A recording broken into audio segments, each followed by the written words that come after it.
Ça, c'est la première étude de Chopin opus 10, une des plus connues. La main droite parcourt tout le clavier dans la tonalité éclatante d'ut majeur, blanc majeur, disent certains. D'ailleurs, on la surnomme la cascade. Moi, je l'appelle plutôt la méduse parce qu'on a la main qui s'ouvre et qui se referme comme ça à l'infini.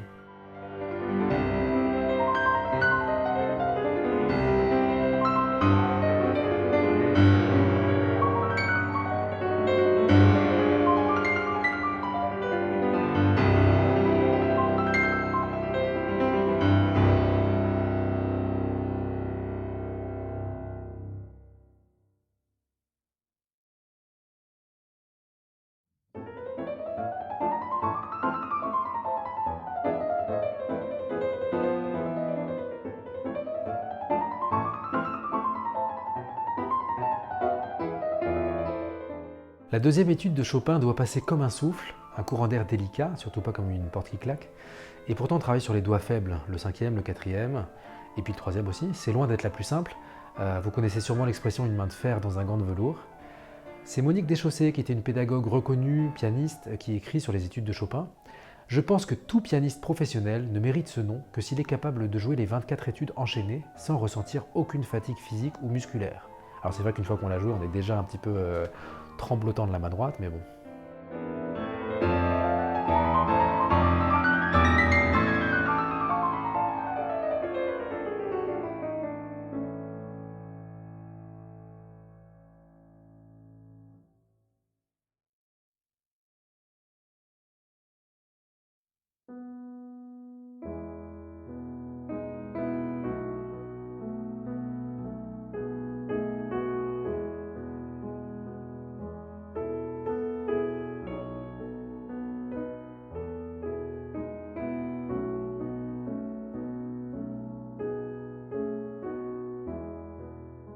Pourquoi appelle-t-on cette étude numéro 3 tristesse?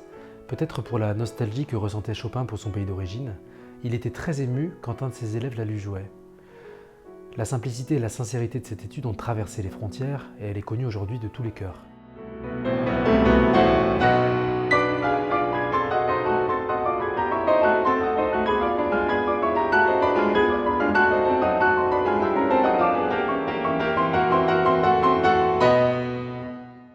Ce moment de bravoure était assez inattendu finalement au centre de cette étude, Con Forza, mais l'orage passe et on retourne vite dans nos pensées.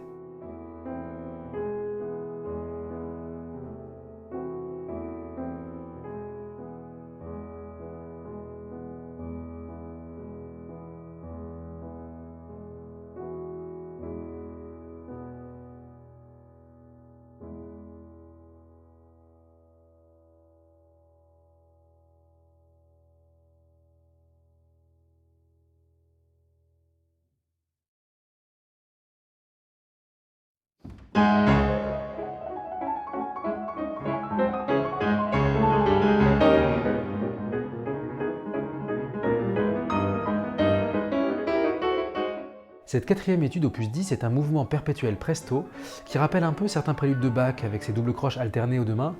Il y a de la rage dans ces pages, des éclairs, des contrastes saisissants. Elle me fait un peu penser au cri d'Edvard Munch d'ailleurs. Et sans oublier cette coda complètement démoniaque, il faut le dire.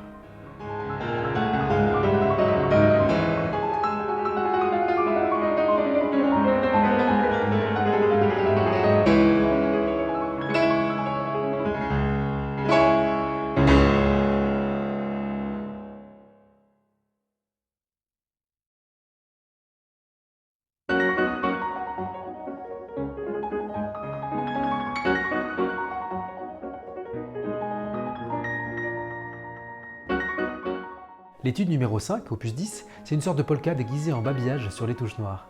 C'était une étude qui était jouée par Clara Schumann, dont on imagine les phalangettes mordantes, électriques, parcourir le clavier l'air de rien.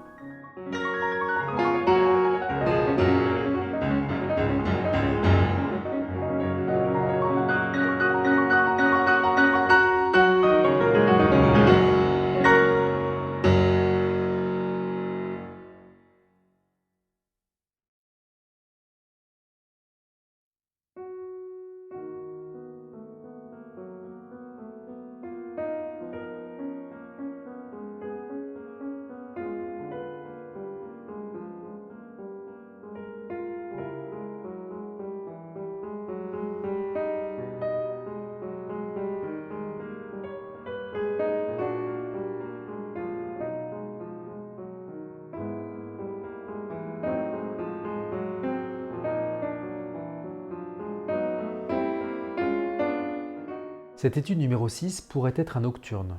On est dans un rêve vaguement délirant, un peu fiévreux, entre chien et loup, et on essaye malgré tout de faire chanter le piano avec des notes très étendues.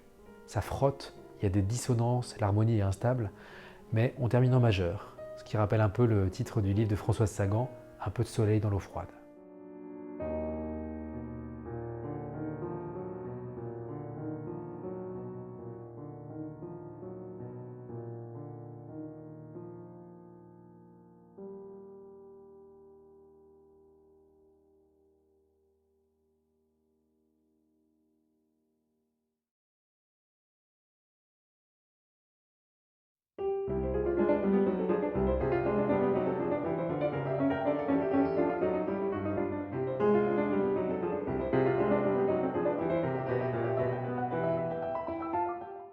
L'étude numéro 7, opus 10, c'est pour moi le vol du bourdon de Chopin en fait. C'est le ballet de l'abeille travailleuse, tout à son affaire. En tout cas, moi, c'est l'impression que me donnent ces doubles croches ininterrompues à la main droite, sur une main gauche assez délicieuse et inventive, qui impulse une fraîcheur, une vitalité.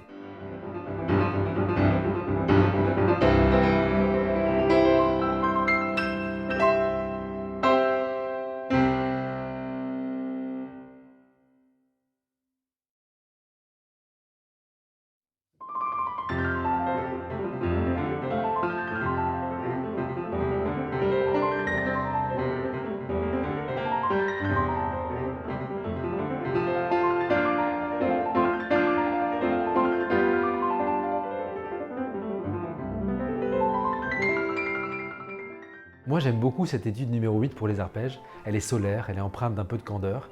Et d'ailleurs, c'est une des premières écrites par le compositeur. La main gauche rappelle une danse ancienne, peut-être une bourrée. La main droite vole par-dessus à la vitesse de l'éclair, mais toujours légère, colorée. Personnellement, elle me donne le sourire.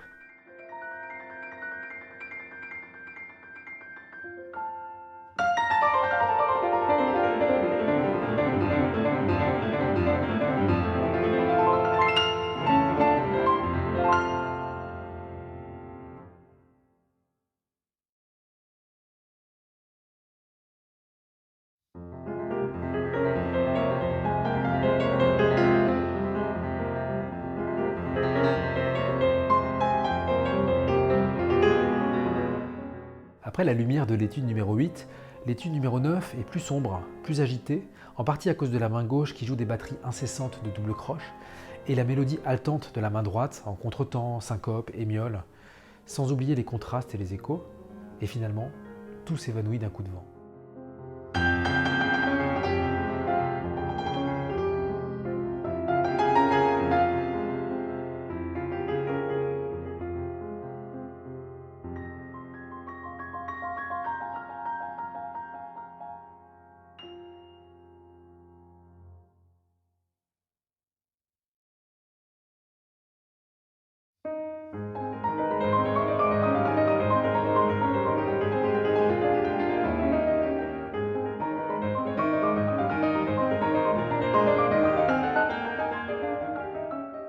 L'étude numéro 10, opus 10, c'est un vrai kaléidoscope de ponctuation, d'harmonies différentes, la façon de rythmer les croches par deux, par trois, l'accent en bas, l'accent en haut. C'est un vrai caprice en fait. Ça donne une vraie farandole d'automne, avec comme dans beaucoup d'études, un grand point culminant, ici une sorte de grande envolée.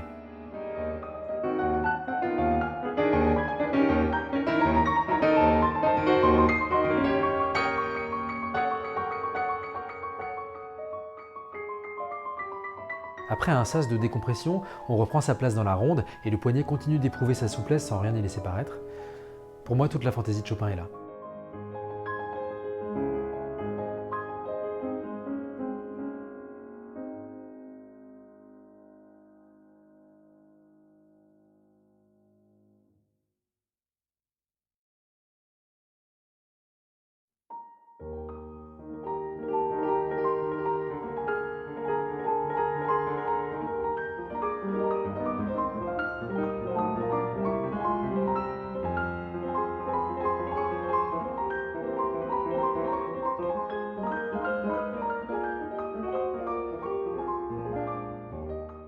L'étude numéro 11, c'est une étude en arpège qui parcourt le clavier de bas en haut.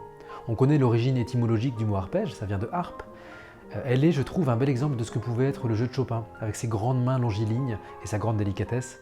En témoignent par endroits des voix secondaires aussi magiques que fugaces.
La 12e opus 10, c'est La Révolutionnaire, écrite apparemment d'un seul jet lorsque Chopin apprend la chute de Varsovie en 1831.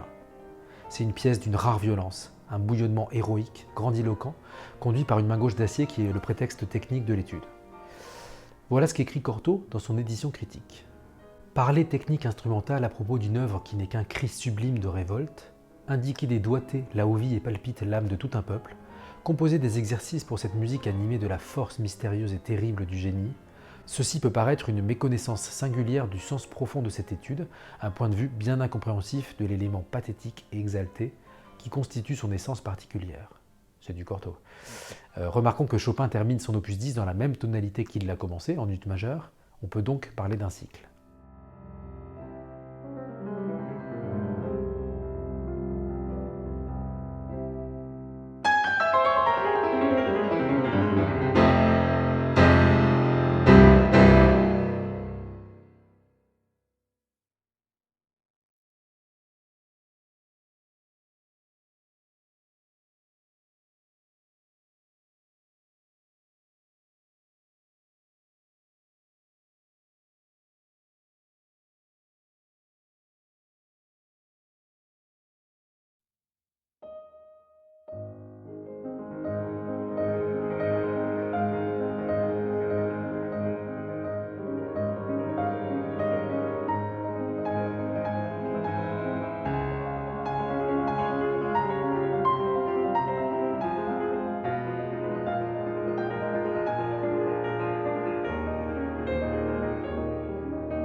Qu'on se figure une harpe éolienne disposant de toute l'échelle sonore, que la main d'un artiste fait parler en y jetant pêle-mêle toutes sortes d'arabesques fantastiques, de manière pourtant qu'on perçoive toujours un son fondamental grave et un chant qui se déroule délicatement dans le haut, et on aura une idée approximative du jeu de Chopin.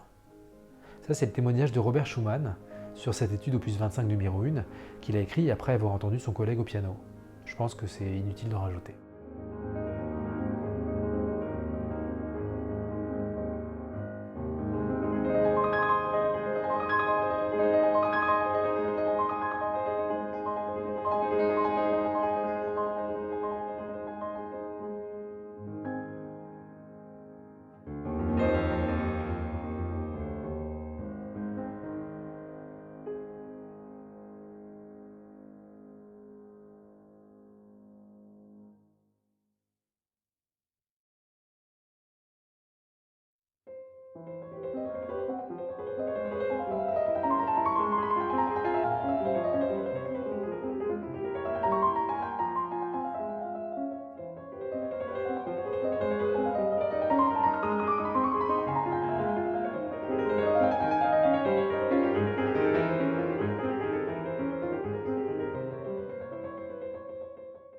Cette étude numéro 2 opus 25, c'est un peu celle qu'on entend dans les couloirs des écoles de musique, une des premières armes chopiniennes. Et pourtant, elle doit passer comme un courant d'air, comme la valse minute d'ailleurs, malgré le temps passé à l'apprendre. Schumann écrit qu'elle est aussi enchanteresse, rêveuse et douce que pourrait l'être le chant d'un enfant qui s'endort.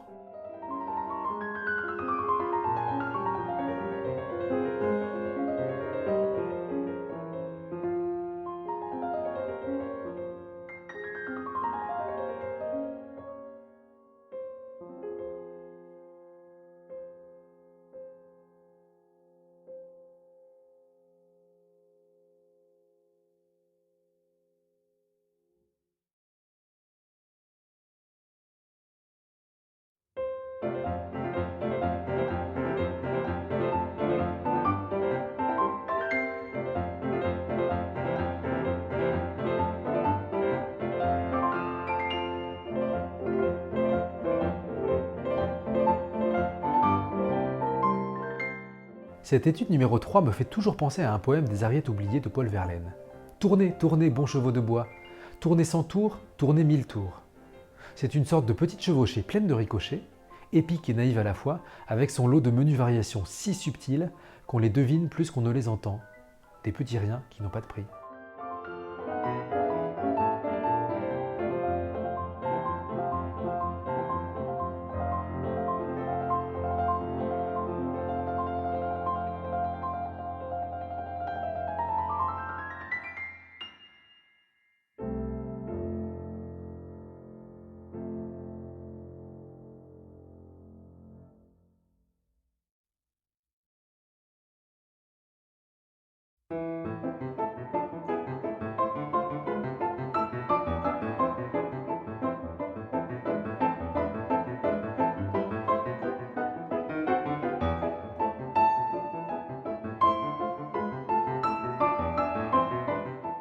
Quand je joue cette étude opus 25 numéro 4, je pense à ce passage du livre L'art du piano, où Neuhaus, qui était le professeur de Richter, évoque ce qu'il appelle la géométrie non euclidienne quand il parle des déplacements de part et d'autre du clavier. En gros, la distance la plus courte n'est pas la ligne droite, mais la courbe.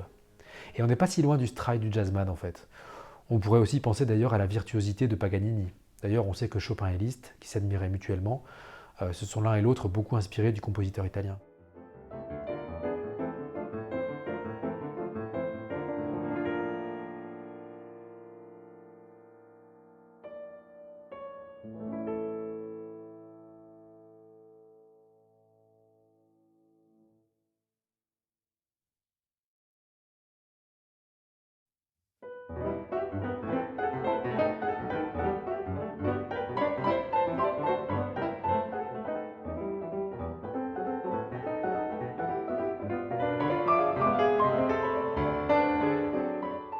La cinquième étude de Chopin opus 25, on la surnomme la fausse note. Vous comprendrez assez vite pourquoi. Tout est à 3 ici, non seulement la mesure à 3 temps, mais aussi la forme, ABA, qui me fait penser à un retable en triptyque. Au cœur de l'étude, qui par ailleurs est jouée scherzando, en s'amusant, il y a cette partie magique, poétique, dans la même tonalité que tristesse d'ailleurs, avec ce chant du cygne joué par la main gauche. Les harmonies s'enlacent à la ligne mélodique, comme un voile transparent, écrit Alfred Cortot.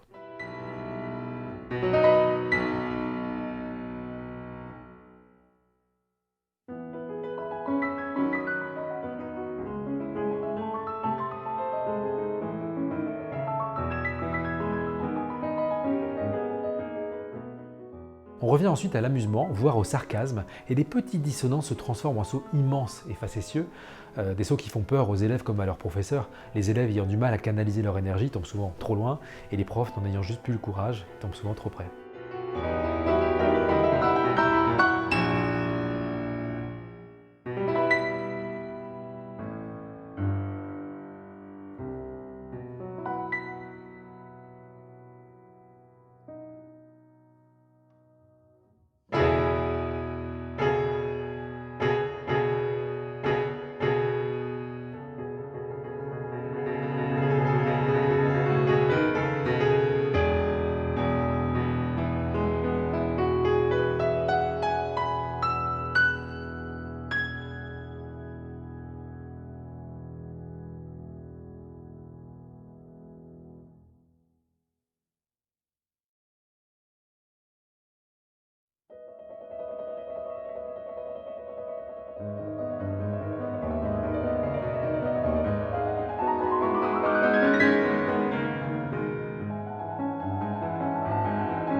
Je me souviens d'avoir entendu cette étude à la radio plus jeune, et je m'étais imaginé une histoire. C'était l'histoire d'une grand-mère qui étalait sa pâte à pain avec son rouleau à pâtisserie dans une datcha.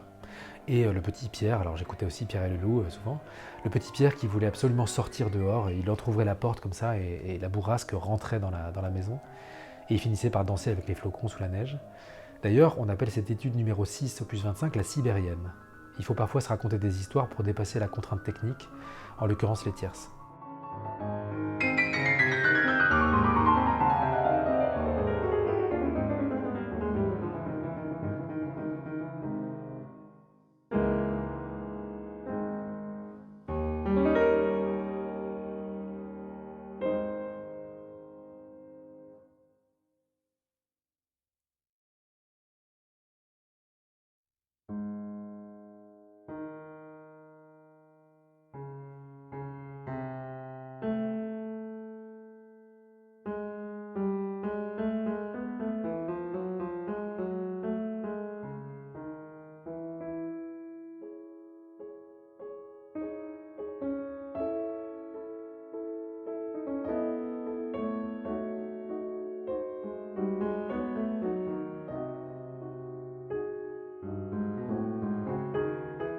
Cette étude numéro 7, on l'appelle au violoncelle. Pourtant, c'est pour moi plutôt un duo entre les mélodies de main gauche et de main droite, une complainte pleine de regrets entre Tristan et Isolde par exemple. C'est une étude lente, très expressive, sur la polyphonie, les plans sonores, le rubato, et on se souvient de la phrase de Liszt à ce propos. Regardez ces arbres. Le vent joue dans leurs feuilles, les fait ondoyer, mais l'arbre ne bouge pas. Bon, Chopin serait pas Chopin sans cette échappée centrale assez pyrotechnique.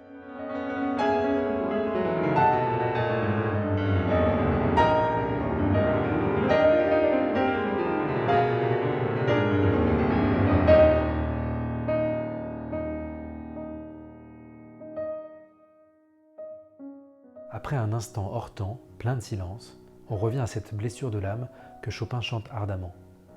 L'étude se referme sobrement, dans une dernière respiration avant l'assaut final que représentent les 5 dernières études de l'opus 25.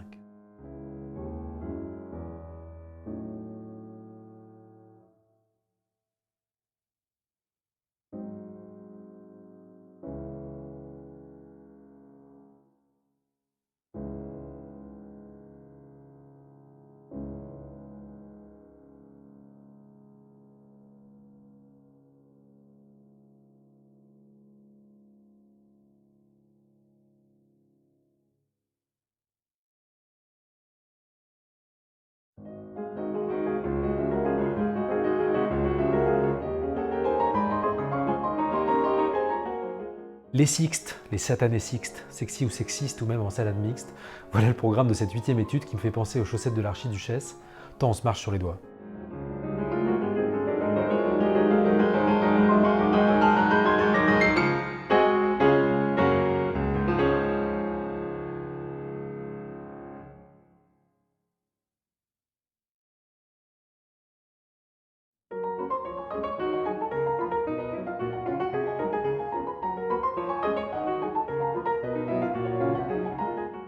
C'est Hans von Bülow, qui était le premier mari de la fille de Liszt, Cosima, qui surnommait cette étude le papillon. On imagine des battements d'ailes sur le clavier, et Chopin disait « Soyez souple jusqu'au bout des pieds ». D'ailleurs, il aimait beaucoup les tonalités pleines de touches noires.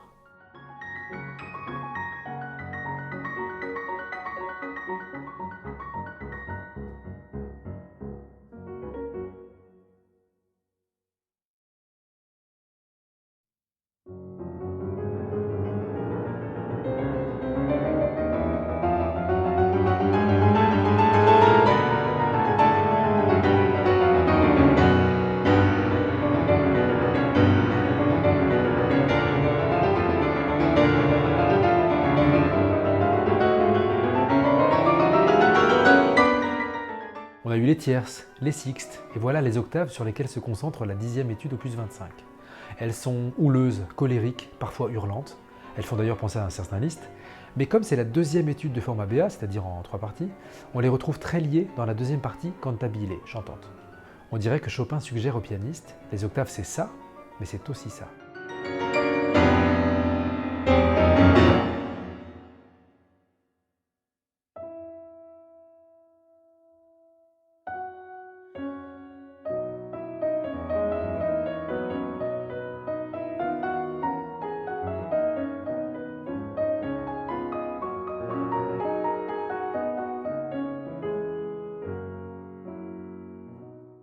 Une fleur entre deux abîmes, dirait encore Liszt. Bon, évidemment, on finit par revenir au tapage du début, avec ces mouvements de tiroir dont parle Cortot, jusqu'à se déchaîner dans un fracas étourdissant, al più forte possibile.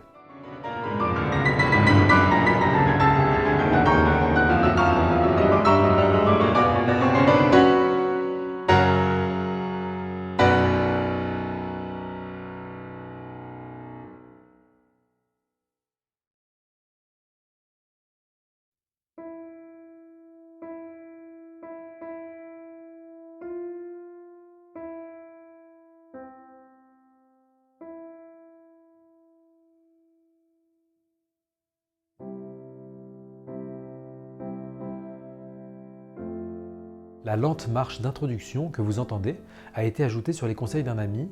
Elle est salutaire pour le pianiste, elle lui permet de se préparer au déluge qui va suivre.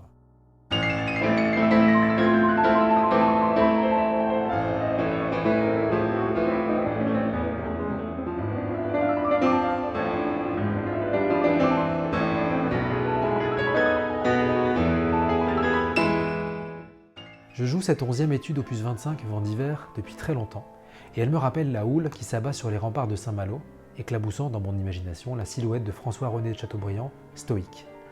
La main droite est un vrai déferlement, une bourrasque sans fin, et elle est portée par une main gauche qui répète son thème imperturbable, puissant, royal même. Mais nous ne sommes pas encore à la fin du voyage.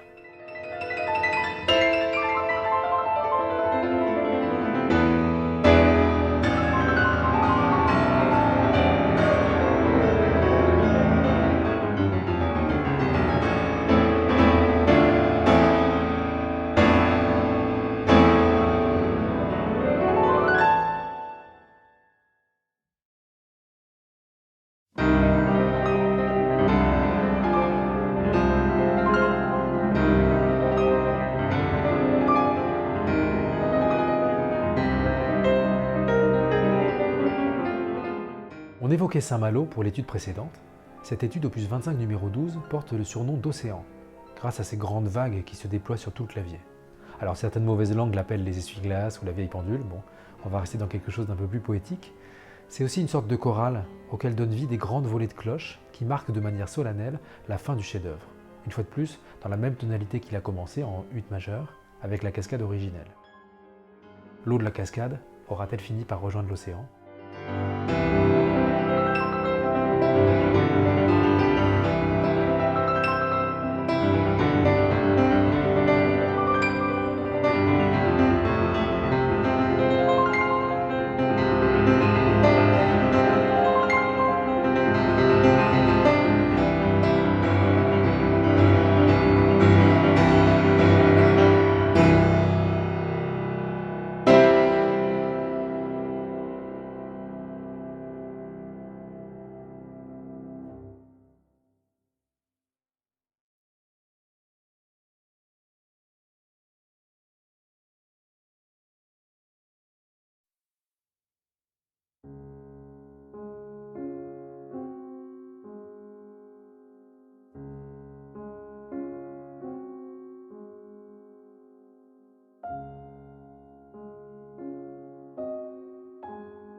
La berceuse opus 57 a été composée et achevée en 1844 à Nohant, là où Chopin vivait avec George Sand. Elle est dédiée à Élise Gavard, qui était une élève de Chopin, mais il en parlait également comme d'une amie. C'est peut-être cet aspect pédagogique qui la rapproche des études opus 10 et 25, composées plus tôt, dans sa vingtaine, et qui constitue le cœur de cet enregistrement.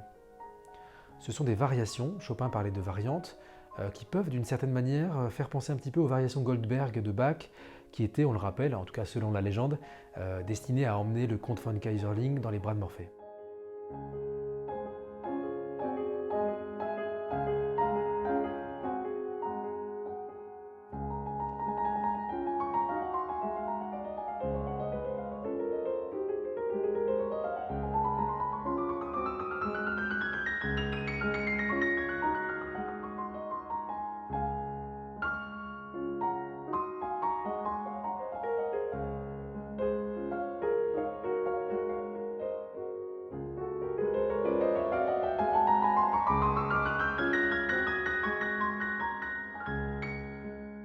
La berceuse, c'est un bain moussant voluptueux aux multiples parfums, arabesques, ornementations, dignes de la plus fine marqueterie.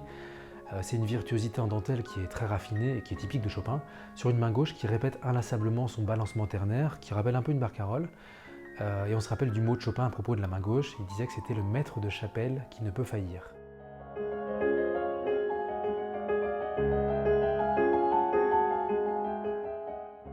La berceuse, c'est également une sorte de grande improvisation, un peu comme le geste premier de certaines études. On se rappelle de la révolutionnaire qui est un cri de désespoir jeté à la volée, mais il y a aussi d'autres passages dans les études d'ailleurs qui sont assez étonnants par leur spontanéité apparente.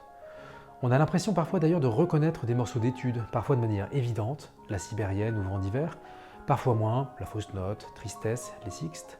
Pourtant, on dirait que la main droite se promène sur le clavier, ça et là, elle digresse, elle monte, elle descend, elle s'envole, elle se pose, elle se lance ou se rétracte, toujours de manière très aérienne.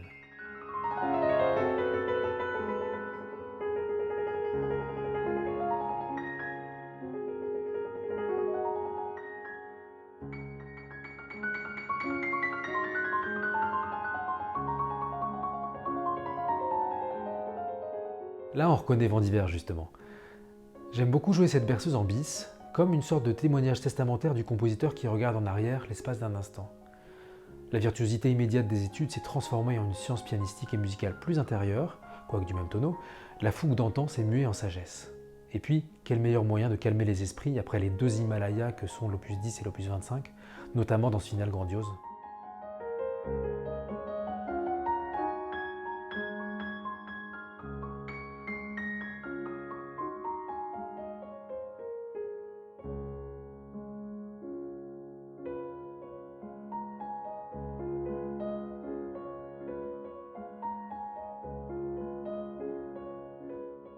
Vous entendez ce do bémol imprimé par le pouce? C'est une sorte de blue note qui initie la coda en fait.